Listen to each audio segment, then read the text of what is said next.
Hello guys! Hello Pisces! Welcome dito sa aking channel. Kapalaran 888 Pisces. So, tingnan natin yung atong reading na to is Holy Week reading siya kung Catholic ka. Pero kung hindi ka naman Catholic, ayos lang to. So, from April 14 hanggang 20 tayo. So, Holy Week talaga siya. Lunes Santo hanggang Easter siya. Okay, tingnan natin. Pisces. Ano ba ang message? Ano ba ang vibration? Energy? Para sa inyo.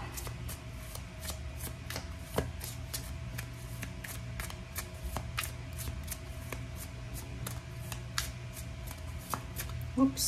Pisces. Love matters. First card.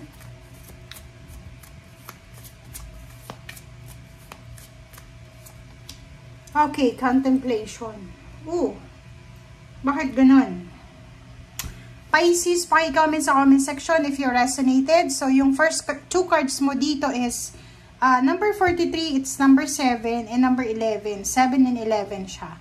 So, you're contemplating tungkol sa relationship mo. So, kung ikaw ay wala namang problema sa relationship mo, hindi ka makaka-resonate dito. Or kung wala ka namang relationship, hindi ito para sa'yo. So, if you're contemplating about your relationship, about your partnership, commitment, attachment, dito ka. So, ano ba yung kino-contemplate mo? So, paki-comment sa comment section if you are resonated, Pisces. Okay. Tingnan natin sa next deck mo. Okay, second deck tayo.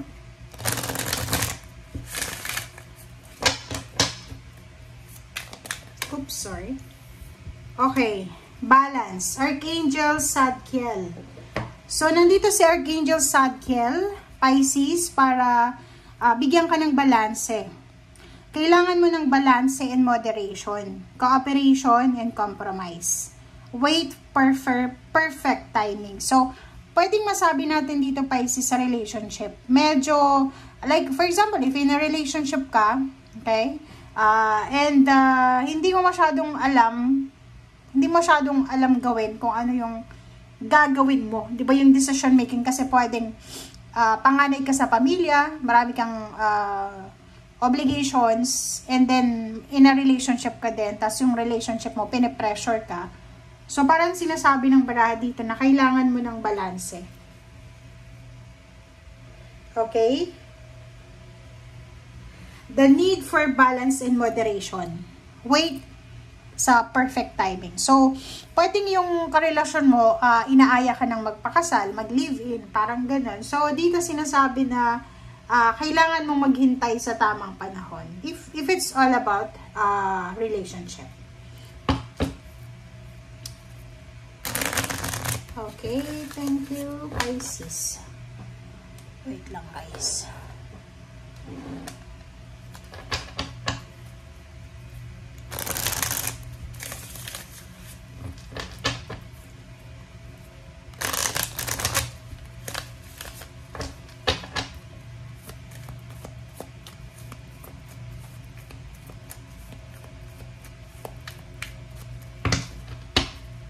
Okay.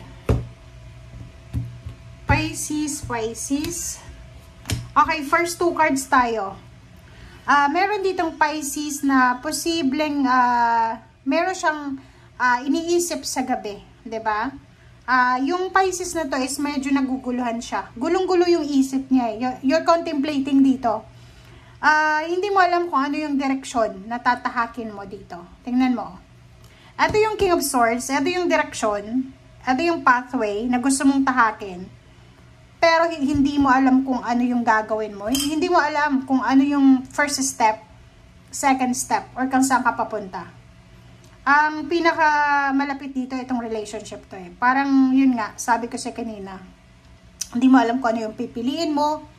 If it's love, or if it's obligation, family obligation, parents, siblings, ganito. Okay. So, dito nakikita ko sa'yo dito, merong Pisces na posibleng nag-iintay ka ng financial offer. Or pwedeng may marami ka sigurong pinoproblema sa pera. like budgeting, mga obligations, duties and responsibilities. Ay naghihintay ka ngayon na may tumulong sa'yo. Naghihintay ka na sana may mag-extend ng help para matapos na tong mga obligasyon na to. So, comment down below if you resonated. Okay. Comment down below, Pisces. Meron ditong Pisces na siguro nag-a-apply siya ng trabaho or meron siyang negosyo. And kasalukuyan siya na nakikipaglaban sa buhay. Nakikipagkompetensya. Ang nakikita ko sa inyo dito, pwedeng negosyo siya. If you're a business person, nakikita ko sa inyo dito, medyo konti lang yung projects. Konti din yung, yung mga income nyo sa business. Masyadong competitive yung financial mo. Okay? So, nakikita ko sa inyo dito na kailangan mong lumaban. Kailangan mong ilaban etong goal mo na to, etong trabaho mo to, etong business na to, etong lugar na to, etong dreams mo na to. Okay, but, ang maganda dito, ito yung assurance mo, Pisces. Ina-assure ka ng ating tarot na in the near future, kung ano man itong pinagdadaanan mo sa ngayon, pagdadaanan mo lang siya sa ngayon.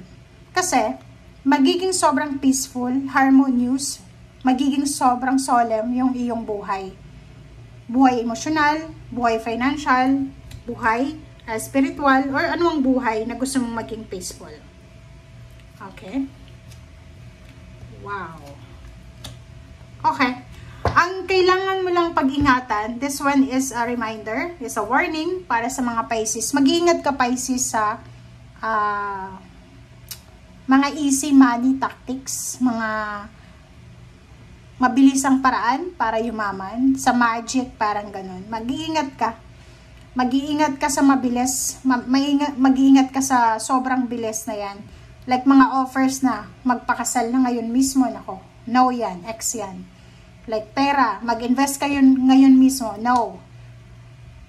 Mag-sign ka ng contract ngayon, no. So, mag-iingat ka. Kasi, nandito yung 7 of Swords. So, ibig sabihin, may mga taong nakapaligid sa'yo na masyado silang hindi maganda. Yung energy nila is sobrang toxic.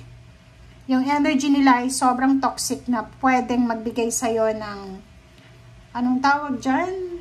Yun, negative emotion, negative feelings, parang ganun. Etong magician na to, sinasabi ng barahan na lahat ay makukuha mo sa tamang paraan, di ba? Tamang paraan. And wait for perfect timing. Freedom. Oh, diba? Sinasabi ng baraha sa'yo dito, Pisces, na it's contemplation. Ino-offeran ka na eh. Ino-offeran ka ng universe ng pagkakataon na makaalis dyan. To live free. Diba? Ino-offeran ka ng freedom. It's either emotional freedom, financial freedom, spiritual freedom, or ano man to nakalayaan yung ino-offer sa'yo. But nakikita ko sa'yo dito, you're contemplating. So, yung message mo talaga dito sa first two na to is resonated talaga siya sa lahat. Na parang sinasabi sa'yo na may paraan para kumita ka ng malaki. Nandun ka na sa sitwasyon, nandun ka na sa bansa na pwede kang kumita ng malaki. Makapag-asawa, makapag-settle down. Pero, hindi ka makapag-desisyon. Diba? Parang nandun ka sa contemplation, nandun ka sa sobrang pag-iisip. Okay? Queen of Pentacles. Tingnan mo to. So, in the near future, sinasabi sa iyo dito, Pisces, na lump sum of money, lump sum of money, ang posibleng mahahawakan mo. Diba? Tingnan mo. It's either inheritance, higher position, higher salary, savings, payments, payouts, unexpected flow, inflow ng pera. Diba? So, sa ngayon, sinasabi ng baraha sa'yo na sa ngayon, kung ano man tong sakripisyo na ginagawa mo, kung ano man tong pagsisikap, kung ano man tong ginagawa mo pag-iipon, nagdo-double time ka sa trabaho, sobrang sipag mo, okay lang yan. Okay? Huwag mong panghinayangan, o parang sinasabi ng baraha na habang bata ka pa, habang kaya mo pa, Pisces, gawin mo na. Kasi pwede kang manghinayang pagtanda mo, or yung mga panahon na wala ka na dyan sa posisyon na yan para makamit yung gusto mo. Yung pagod na yan na nararamdaman mo sa ngayon, normal yan, 'di ba? Pag nakakaramdam tayo ng pagod, normal yan. Napapagod tayo eh, tao lang tayo, 'di ba? So it's normal kung makaramdam ng pagod, magpahinga. Pero hindi ka dapat sumuko. Tuloy lang ang laban. Tingnan mo to, 5 of Wands, tuloy lang. Ilaban mo yung pangarap mo, ilaban mo yung gusto mo. Thank you guys for watching. Bye!